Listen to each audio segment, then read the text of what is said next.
Hello, everybody. Hello, hello. Hello, Frederic. Welcome to the session. We're going to start in a few minutes, just waiting for people to join.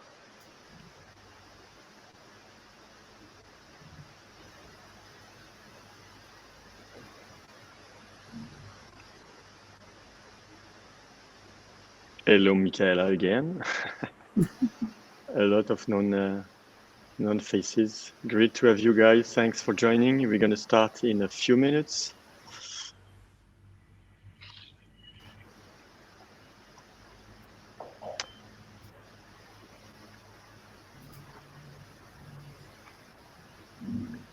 Okay, let's start. So today's question is about how agile are we? How agile are you? So if you are wondering and asking this question, or maybe you have your customer asking you the question, so how are we agile? Today we have two experts, Soledad and Shital, who are going to explain you about the art of agile assessment, how it works and how it can help you. So ladies, thanks for joining us today, and the floor is yours. Thank you, Jerome, and hi everyone in the room, and welcome to our talk. And Jerome, thank you so much for inviting us to talk at Agile Brussels today. Super excited to be here, actually, and also a bit nervous as well, but that's just because we're new to you guys. But yeah, my name's Sital. I'm an Agile consultant, and I've been doing several transformations for very big organisations like big banks, retails, media, oil and gas. So we've been doing sort of agile and transformations for quite some time. My first discovery of agile was actually in France, so not far from you guys. And there I learned, I kind of threw myself at the deep end, claiming that I knew agile when actually I didn't have a clue. Threw myself right in and learned from the ground up. So I'm a seasoned coach and have been doing a lot of enterprise transformations for quite some time. And I'm really excited to be here working with Soleil on the Heart of Agile, where we've combined and joined forces, where we're going to be, we've created some guidelines that we can offer you, and in a way that will help understand how agile you are in your organization and across areas of your organization. Soleil, over to you. Yes. Hi, good afternoon. I'm Sole Pinter. I'm from Argentina, and as you know, I'm living here in Belgium. And I'm a coach, a speaker, and trainer. I've been doing this for a long time, since 2006, and 25 years of consultancy. So I'm super happy to share this. As you know, I work with Heart of Agile with Dr. Alistair Coburn, one of the Agile Manifesto writers, for the last 4 years, I think, almost, yeah. And we're here to talk about like the next step or the evolution that we've been working on regarding Heart of Agile approach. So let's start this. I'm going to share the presentation with you. Let me do this. Can you see it? So, as we said, first I'm going to do a small introduction because always we have new people in the room. So a little talk about Heart of Agile and then how we move it into Compass and then the guidelines at the end, taking over to Shital for that part. So I hope that you enjoy it. And let's start with what is Heart of Agile. In 2015, Alistair Coburn came up with this new concept, this new approach that is actually it's not new. It's a call out to go back to the basics, right? Because after these 20 years of over decorating and putting a lot of frameworks and techniques on top of those Agile manifestos and values, Agile manifesto values and principles, we get lost that idea of what is at the core, at the center. So what is Heart of Agile is a way to become more agile, is a way of being more, I like to say, a way to be more effective at what we do. Whatever initiative, whatever it is that we do in our everyday life, at work, at our home, not exactly inside software. Heart of Agile is just 4 words: collaborate, deliver, reflect, and improve. With these 4 words, we can go anywhere and start a conversation, start talking to people around what this word means to you.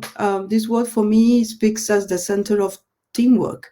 So this is a reinterpretation of those values that we see in Agile and in many teamworks.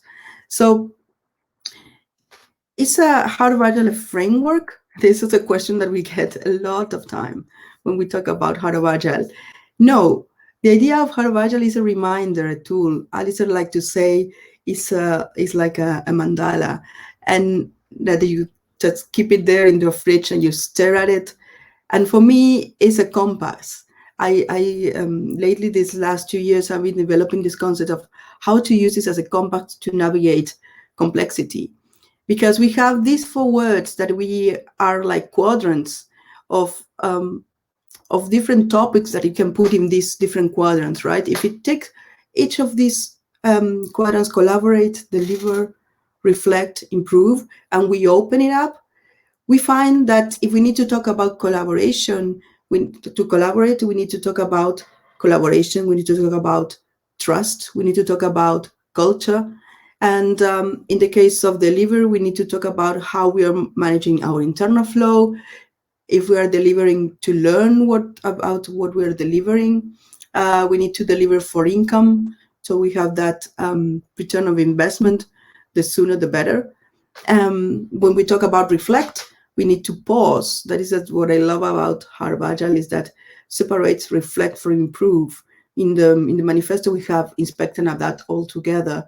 But here, we force ourselves to stop, to make that pause, reflect, examine the data, how we're doing, and examine the insights on introspect on how we are feeling, where we're standing with our emotions regarding this reflection. And that pause makes space to improve. And when improve, we want to do experiments, small experiments, making one change at a time. And that way we can nurture the culture and make it sustainable, right? Because what we are after is to adopt it and to make it sustainable. So taking this expanded Heart of Agile diagram, if you want, I like to think this as a compass. If I said, okay, where can I move the conversations forward? If I see this as a compass, we see that we can have our north moving forward. Okay, how can I help navigate the complexity of our organizations with these 4 words and all these concepts that are in it, right? So it's a way to advance the conversations that we need to happen. For me, it's about asking the right questions, those sometimes awkward or difficult questions that we need to address, so we can move forward on what we need to happen. And depends on our organization, depends where we're standing. We may need to go on collaboration, maybe, or maybe we need to start on delivery, or maybe we just stop, make a reflection workshop and move from there, so we can open up the different areas. So each company, each world will be different, the way that we use this. That's why I like this concept or this metaphor of the compass, right? Because it's going to depend on the organization and depend on the moment or the team that we're asking to. And we will go back to this in a moment when we talk about the assessment. So this is something that we showed in the past when we talk about Heart of Agile, and we keep expanding those quadrants.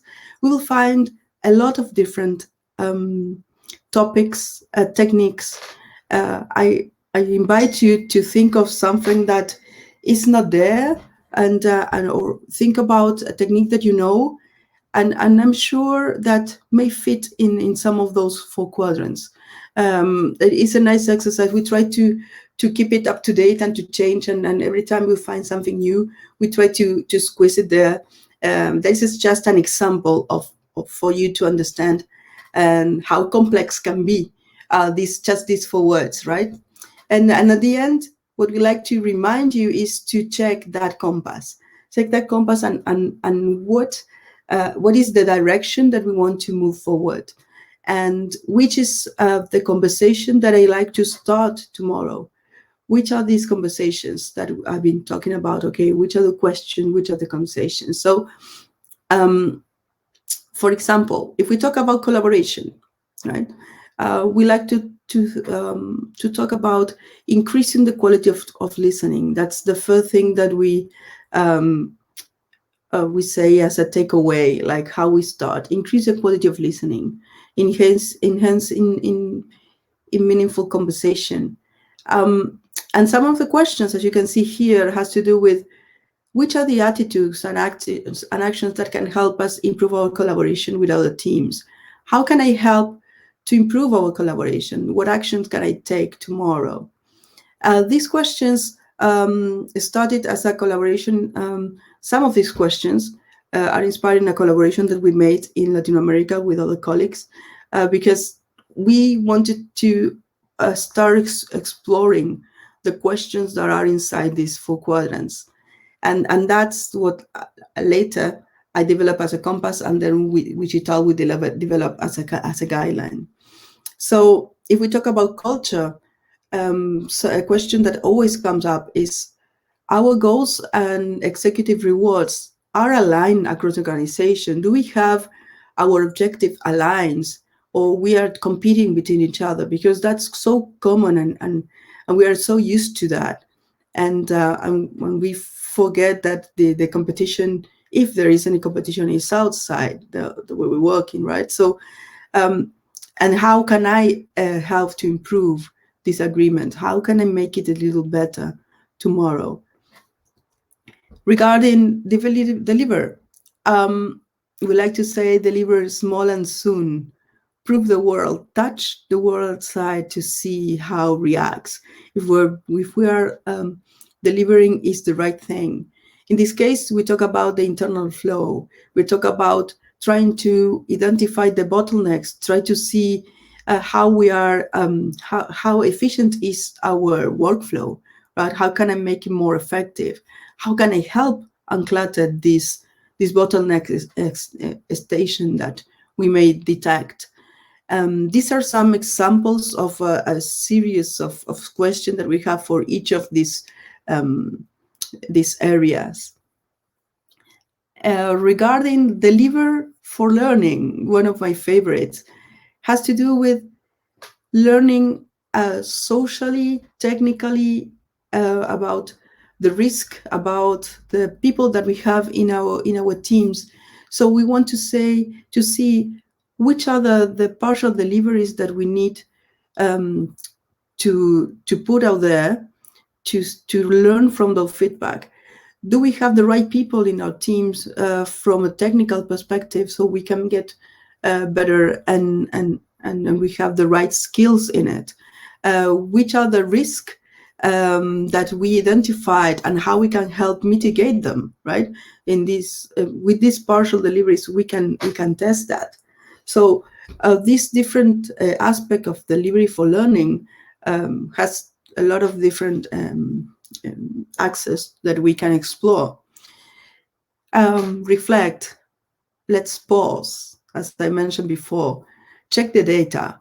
We learn that we first review the product or what we deliver, and then we review how we do it. We like to see the data as what are we delivering, is if it's the right thing, whatever it is that we're delivering. We are not talking in detail about that at the moment.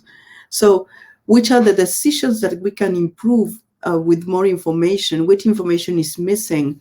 Which what can I bring to the table that would make this data more accurate, right? That's regarding on what's about reflecting on the data. If we want to reflect on the emotions, on how the team, on how I'm feeling, so it's about start to notice how are my feelings and how do I feel regarding the current outcomes on how we're working and what we do with that, because that is important to see how we are addressing that in our teams, how the team has the trust and how the team has the openness to talk about these emotions so we can address it and get better. And last but not least, if we talk about improve, and we talk about, as I mentioned before, experiment small, we want to limit the number of changes that to implement at the same time, because we want to be able to assess the impact, to see which is the one that worked, right? We learn this, we talk about this to the teams all the time, right? Like to deliver a small, and of course, we want to check it periodically that change is sustainable and that we adopted it, right? Because sometimes it's easy to identify an improvement, try to put it in place. We play around with it for a couple of iterations, and then we forgot to change if we adopt it or we just lose it in the way. We lost it. And so that's part of promoting the notary culture, is about reminder ourselves of checking this. And it has to do a little with accountability for ourselves and within ourselves. And so what we want to talk about, like all these different axes, all these different questions that was mentioned, start evolving. What this concept of a compass started a couple of years now, like 2 years, a year and a half ago. And I start delivering this, developing the questions and how to move forward. When talking with Shital, we said, okay, how can we make this a guideline so the teams can do a self-assessment? That's why we remove the word assessment with guidelines. So here I'm going to take over to Shital, because I think she has more to explain about this part that we love so much, and is technically our baby. So. Thanks, Soleil. So yeah, just as Soleil said, our mission is to embed the approach of Heart of Agile in as many organizations as possible.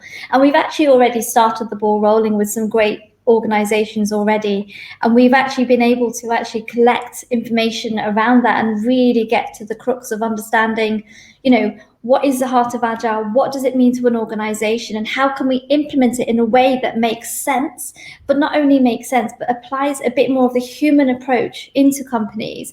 We want to come away from having time-wasted meetings, for example. We want to come away from that horrible pain of resistance that we might experience when we're trying to implement change and transformation. And this is probably a way to do this, is we were going to remove the pain and try and put it in place with more of a human approach that really has an astounding response as well. And I can demonstrate that as well. So what I'm going to do is actually do a bit of a demo. So Soleil, I need to share my screen, so I just need permission to share. So, right, okay. Hopefully I can share the right screen. Let me know you can see my screen. I'm hoping you can. Yes. So we are great big fans of Miro, as you can see. And here's an example. Here's one that we actually ran at Agile Tour London. And again, it was a resounding success. And also, again, it brings that human element back into the work world. And I think with COVID happening, there's also other questions that we want to ask and bring to the surface that we can then, course correct and pivot our ways of working as a result. And what I really love about the Heart of Agile is that human approach, where we talk about we collaborate first. We collaborate to then deliver something of some kind of value. Once we deliver that value, we then look to reflect on that and see how good or well, or what improvements we can make. And then with that reflect, we then go into improving as well. And that's one thing that we want to do. So we want to get closer to how are we collaborating. So here is a snapshot. You probably can't see it just yet, but I'll zoom right in. And what we do is we look at the compass as a guideline to say, okay, from a collaborate perspective, what are the key outputs we're looking for? Are we looking for transparency when we collaborate? Absolutely, yes. Are we looking for trust when we actually collaborate? Yes, 100%. What about the culture? You know, what can we bring to the table to really instill and embed a culture of safety, for example, or trust, or even transparency, and, you know, embed it in a way that not makes sense to us. We're the coaches, because we will come in, we will implement, we will leave. What we want to be able to do is embed a process that actually stays with an organization right from the beginning till the very end, where they can keep coming back to the guidelines, nearly said assessment, keep coming back to the guidelines so that they can always look for improvements, always seek out ways to be better. And that's the whole purpose with the Heart of Agile, is look for the human ways of being better. So what I might ask you to do is, in your chat window, actually no, at the bottom of your screen, you will have an emojicon option, so you could probably see a smiley face there. I'm going to actually deliver a statement, and what I'm looking for are your thoughts on that statement. So from a collaboration perspective, I'm going to read out one of these statements and just ask for your thoughts and your gauge of whether it reasons with you or not. So use the emojicon. So if it reasons with you, give it a heart, and tell us that it does reason with you, but you also adopt it in your organization. If you're not adopting it in your organization at this point in time, please use the wow icon. So it will indicate to us that that's something new. Soleil, I'm going to ask you to capture that because I can't see it. So if that's okay. Yes. So one thing I want to ask, from a place of trust, the statement that we would ask within an organization would be that we have a safe space to independently communicate our concerns or any challenges we might face. So please give us a love heart if that is what you do in your organizations today.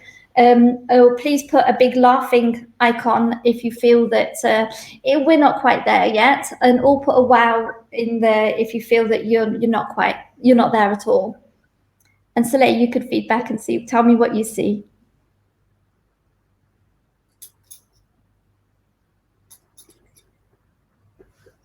Oh, a lot of wows.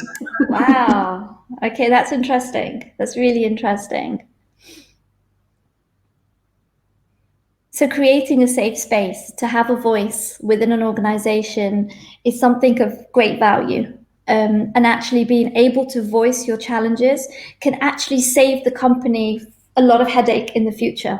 So one of the things that a company needs to do is provide the provision of that safe space. So immediately, what you can see here from this from these guidelines, I keep saying it, I will get there.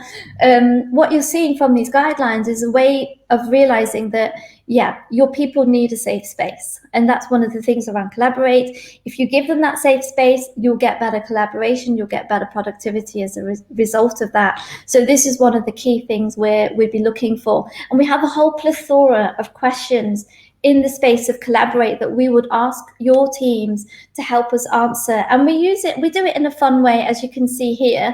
You know, we have asked people, you know, does this happen in your organization? And then you can see the answers we're getting.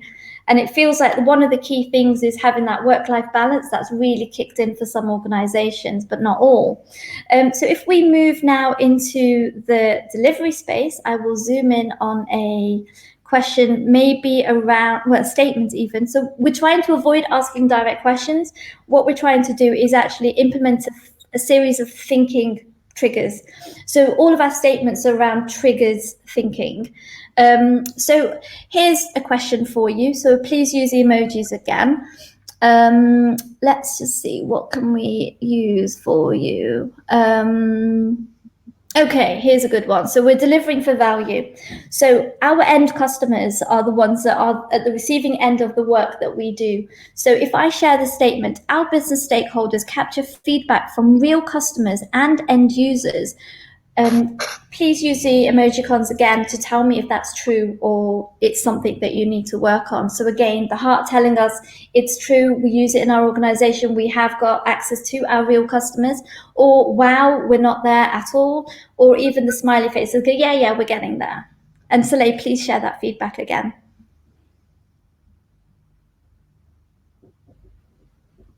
A lot of smileys.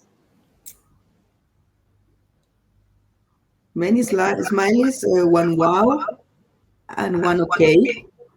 Cool. Okay, so business stakeholders. So what tends to happen in many transformations that we've undertaken, we can see that the product owner is often the voice of the customer. So they're the subject matter experts, or it could even be a business analyst or a delivery manager that comes into play, that supports the team in terms of a delivery piece of work, in delivering a piece of work and giving feedback. And more often than not, the teams are reliant on getting feedback from their stakeholders being still internal customers. Now, the fact of the matter is that your customers are actually external, and they are your users of whatever product it is you're building. So, for example, you are potentially my customer. For example, if I'm delivering a transformation to you, you are customers of mine, and my goal is to get feedback from you to really understand where your pain points lie so that I can then look to fix them. And that's the key thing, is identifying feedback from your customers and your real end users is where you can capture good stuff, what's working and what's not working. And with the things that are not working, what you're then doing is getting an opportunity to solve potential problems. So when it comes to delivery, it's not just about tech debt, it's not just about bug fixing, it's not just about driving new features, it's also about understanding what are the key value items that I'm delivering, and is it valuable to the end users, is it valuable to the customers, but also the business. So is there a return of investment to the business? So, when you're working for a big company, more often than not, when we're in a team, we're not worried about that side of things. But if we really understand a company's purpose, a company's customer, the value that we end up delivering changes, and it changes in a profound way, and we end up delivering a lot more value than we bargained for. Then we look at reflect. So around reflect, the compass will guide us to gathering insights. It will guide us towards capturing data to get some feedback, but also to introspect, to see how we're doing and we're performing as a group of people who have got one mission, and that is to deliver a valuable product or a valuable service. And I've heard just recently, someone was like, service delivery doesn't need Agile. We have to question that as well. So I had a huge debate very recently about that. But again, looking at your emojicons, as you can see, we've got some great feedback here as well. I'm going to look at, let's say, let me pick one. How about the obvious one? So there is a clear understanding of who the customer is and the problem that we need to solve. So again, if you have got 100% accuracy of the problems that you're solving for your customer, please use the heart emojicon. If you haven't quite got to who the customer is yet, use the wow one. And then if you've got a fair understanding, but you're still, working internally, please use the smiley laughy icon. And Soleil, again, please tell me the feedback and where the majority lie. Okay, we have smiles and hearts.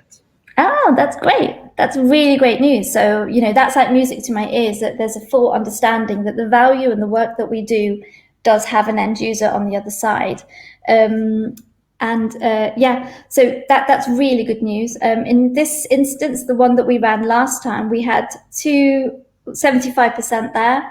And then we had one person that says, this doesn't happen in our company. And more often than not, when you ask who your stakeholders are, when you're working from an employment perspective, it's often, my boss is my customer. So we're delivering. And that was a message that was being shared in amongst organizations for quite some time. So actually, it's great news to hear that there's that realization that your customer is external to the organization, not your direct line manager or the budget holder, which is often a mistake that has been made in the past. So it's good to hear that we're progressing in that world.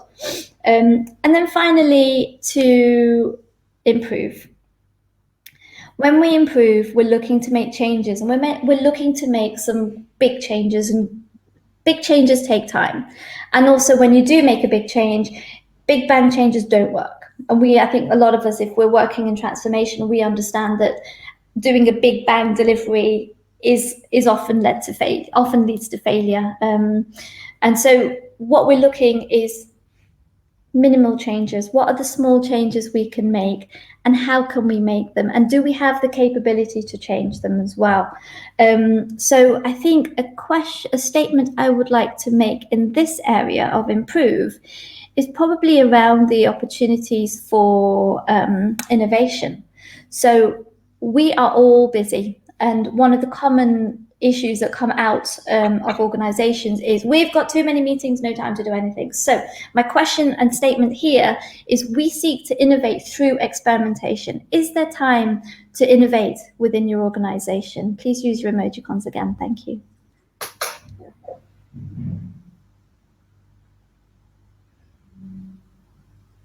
Soleil, what are we getting?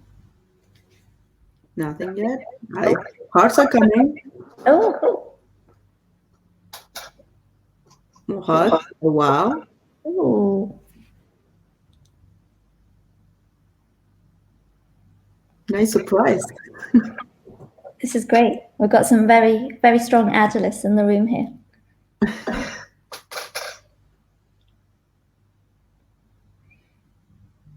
Yeah, that's it. Okay. So that's it in terms of, that's a snapshot of the capabilities that we can provide into an organization with our guidelines. There's a lot more to it. So we just tackled one question in this session, but actually what we've got is a whole plethora. As I said earlier, we've got loads of questions that we would like to ask in organizations to help find ways. So for example, where we had the wow icon for experimentation and innovation, that's a key indicator to say, okay, this company is not allowing room to innovate, which puts it at risk in terms of just being disrupted by another startup or another company. You know, Netflix is a good example. Uber is a good example of where they were able to innovate through experimentation. And again, it's this concept of failing is bad. It's not bad. And we all know this. I think as Agilists, you know, a lot of us already understand that failure is a good thing because we live and learn from it. And ultimately, this is, you know, a strong area for companies to introduce. It takes time to experiment. It takes time to realize, you know, the good for the company and what adds value to a company. And it's that theory where we should slow down in order to speed up in the future and get better in the future. So there's that concept around, let's slow down a little bit, let's reflect, let's understand where can we improve areas of the business and how much opportunity is there for change. And the thing is, with change, and when it comes to change, there's always opportunities. There's always, you know, things that can be improved. There's always going to be things that break and have to be repaired. So that's it in a nutshell. A bit of a snapshot of the Heart of Agile guidelines and the Compass, and how we can direct organizations towards making a difference through them shaping and realizing for themselves where the pain points lie, so to speak. So yeah, that's the Heart of Agile. Any questions?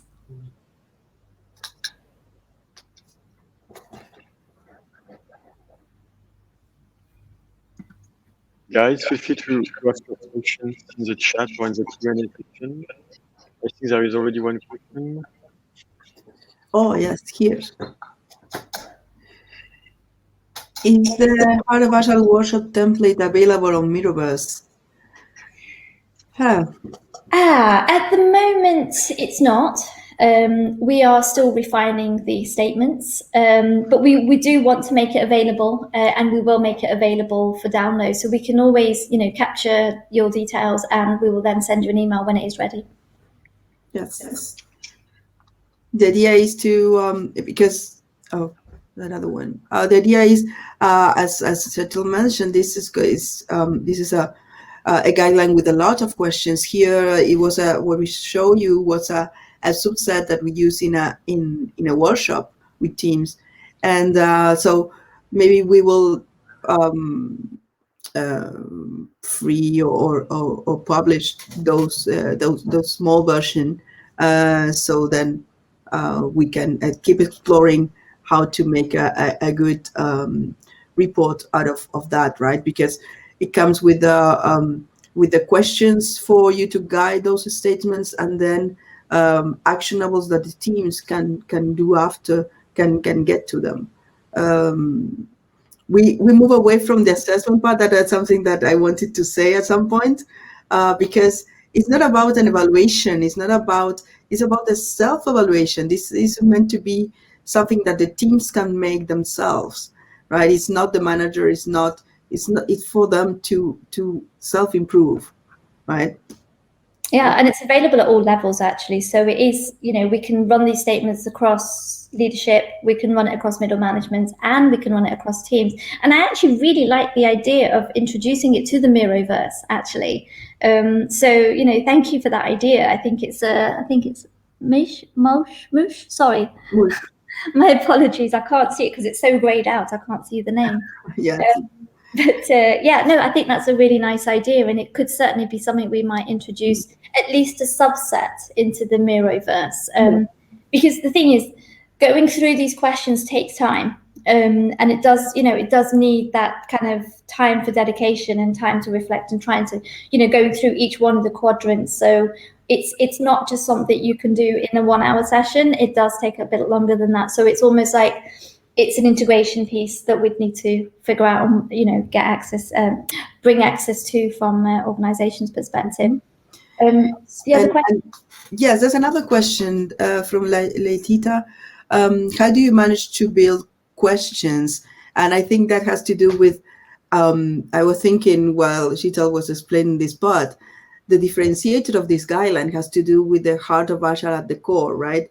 And something that we didn't show because it was at the end of the presentation, it's the heart of Agile added, we added for communities, 3 more words that are like the enablers of this motto, that are the 4 quadrants, right? The 4 imperative: collaborate, deliver, reflect, improve. To this we add openness, dialogue, and humanity at the center.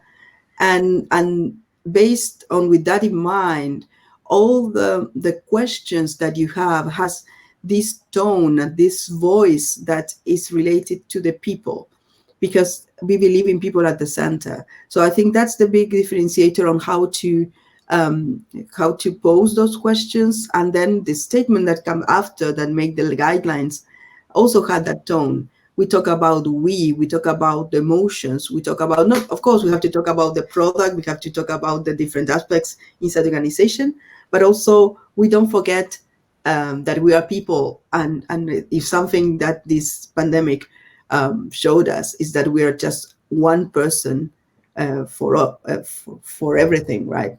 The 24/7, we're the same person, and that's what we want to reflect in this. Yeah, and I think also our own experience. So the amount of work that we've done with different organizations has helped us realize, and also our own experience as software developers and, working as in other roles, has actually helped us understand where the pains lie in many, many organizations, where the common pains are. We found a lot of those through surveys as well. So it's basically capturing the essence of most internal teams, most internal organizations, and how they work, and also understanding the pains and the gripes that came with transformation and change, and implementing even agile ways of working. It's never an easy journey, and as a result, we were able to coordinate those statements with the questions as well. Mm-hmm. And of course, for me, a valuable part of that is like a ping pong with pairs, and out of our own experience, and also with other community members, to talk about this, to talk about the tone, if the right tone. I talk about that a lot with persons around the Heart of Agile community that are quite close to this, that I know they have this tone inside of them. So it's a nice way to build together this, to make it collaborative, like what we're doing with Chital in particular. Yeah. So any other questions, comments?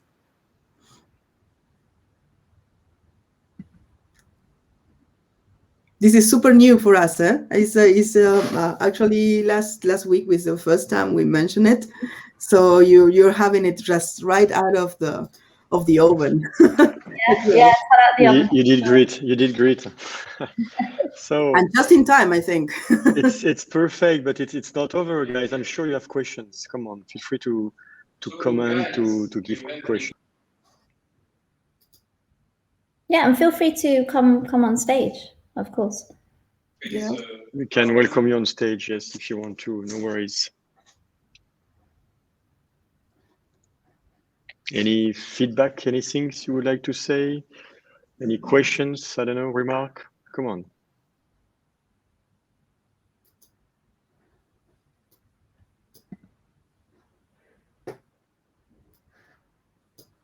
What about, maybe if I ask a question to the floor, how valuable do you think something like this might be to your organization? Would this be something that you would want to take in and introduce? Because ultimately that's our mission, is to be able to introduce this to and make a difference to many organizations. So maybe I could pose the question there.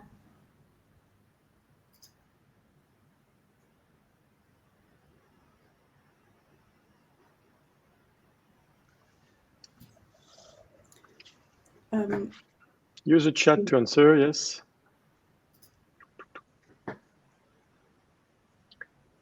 From Frederic, I would, yes. Yeah, it is certainly unplugged from a sprint. It is more, yeah, you could run it as a retro. I think a retro may not capture the full essence of it. So I think there's an opportunity here to run them as independent learning workshops, as a sort of add-on, a coaching add-on to the organization. Come, Frederic, come on stage. I'm asking Frederic if he wants to come on stage, maybe.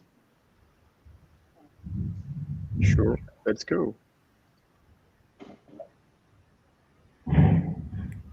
Frederic is joining us normally. Here we go. Hello, can you hear me? Yes, hi, Frederic. Hi, Frederic. Oh, it was awfully quiet, like I thought I could join and chat a bit. So Go yeah, ahead. hello everyone, but I would certainly use it. Well, I'm already familiar with the concept of Heart of Agile, but it's very nice to see it in this way. And I think I would think it would be very useful also when I start somewhere on a new assignment, on a new mission, because to get a good understanding. And it also sets the right tone, because very often there is a lot of focus on the processes and the structure. And so it brings in those other aspects of collaboration and to reflect and improve. So that's why I like it. Yeah, thank you. I would definitely use it. It makes it also a bit more tangible to start with. Yeah. Thank you. Yes, Yeah, that's right on point, Frederic. Yeah, that's the idea, to make it more tangible and make it really a tool, right, for people.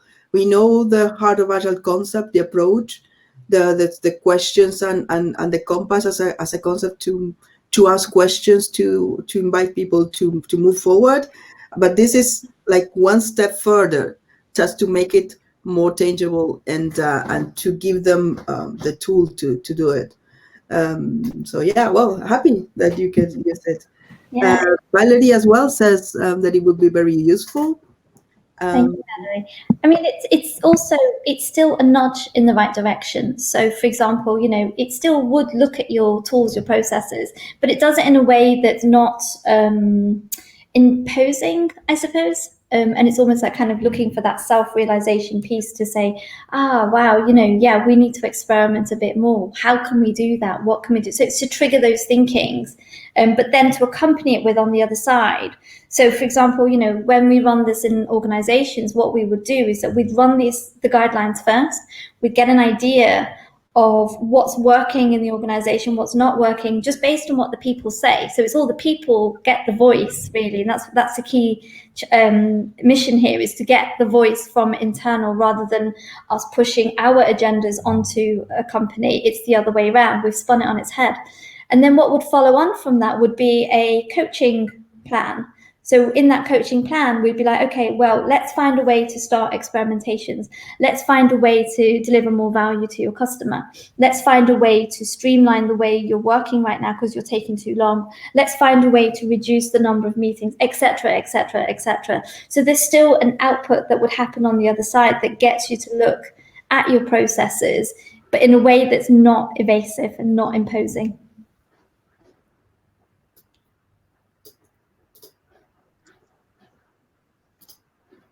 Is there any other question? I'm checking the Q&A section. I'm going to share the our contacts. There is one question as well from Veronique. I don't know if you saw the question. This looks like a big retro sessions grid, but is it unplugged from a sprint? Yes. So again, it's something you can run inside a retro, but you probably have to break it down. Can I say something? I would like to move away from the word retro because retrospective means Scrum, and we are here. Even this is for me. I'm challenging that it's even beyond Agile. It's about having this pause, this moment where you get space when you can reflect. You can sit down and find a way to start reflecting. As Sheetal was mentioning, maybe you can tackle the different quadrants in the different moments, right? Today we're talking about collaborate, another day we talk about deliver. Yes, there is maybe an idea of a reflection workshop, but definitely has to be a workshop around it on how to make these questions and how to find actionables out of that. But I would like to, if you ask me, that's a very personal suggestion on move it away from a retrospective. Of course, you can do it in that. If you don't have any other moment, that's the moment for doing it. But as a concept, is for me is bigger than inside the retro. Yeah, I'm actually on Soleil's. I agree with Soleil on that one. It's not just one part of an organization, it's all the hearts of the organization. So what we want to be able to do is actually really spread the ways of working wider than just one area. So actually with retros, you are probably more contained to one area. It does add value, and it certainly will add value. So there's no harm in running it in a retro. What we're looking to do is actually introduce this on a bigger scale. Mm-hmm. So if you want to know more, I am sharing the our mails, and in HOA you have a contact form that you can get in contact with us to know more about these guidelines, if you like. So yes, I don't know if there's something. Yeah, if you're also interested in testing it, within your own areas, let us know as well. So certainly reach out to us, because as we said earlier, our mission is to implement the heart of Agile in as many companies as humanly possible. Great, thank you very much. So thanks for the compass and the guidelines, because we understood it was not an assessment. Thanks for that. Thanks for the talk. Thanks for all the participants. Thanks for Frederick for being on stage and asking questions. Thanks for your questions. The conference is not over. There are still a couple of sessions to go. Next one will be about change, but start with what you do now from Bianca, measuring outcomes, or how to get meaningful metrics from genome marks. Thanks again, Soleil and Sheetal, and see you around. Thank you very much. Thank you, everyone. Thanks for having us. Thank you. Bye. Ciao. Bye-bye.